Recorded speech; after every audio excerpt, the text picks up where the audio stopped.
Tortosa, com d'altres ciutats, té el repte de gestionar la seva diversitat cultural, ètnica, d'origen, lingüística i religiosa. La voluntat és que les diferents comunitats que comparteixen la ciutat treballin de forma conjunta per buscar les millors vies per gaudir d'una convivència saludable. Escoltar tots els punts de vista i pensar en els interessos i les necessitats dels altres. I a partir d'aquí, programar i actuar en favor de la cohesió social.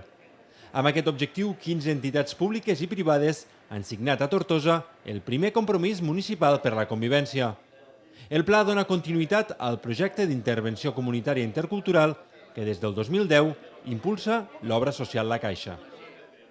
La reflexió d'escoltar tots els que estan visquent aquí, tots els que tenen alguna cosa a dir i veure, escoltar com veuen l'entorn en el que estan i recollir-ho en un lloc i tothom ser capaç de veure-ho i d'acceptar el que un altre pot dir i després arribar a tenir un consens sobre quin és el diagnòstic que agafaríem i un consens també sobre quines són les coses principals que caldria implementar. Tenim una programació, que això és amb el que van acabar els 3 primers anys, i que aquests 2 anys que segueixen serveixen per implementar aquesta programació.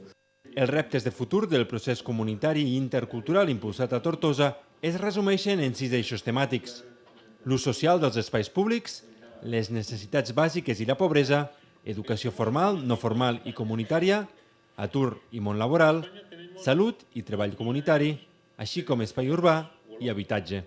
En el marc de la presentació del Compromís Municipal per la Convivència, a Tortosa estan celebrant unes jornades per la millora de la cohesió social.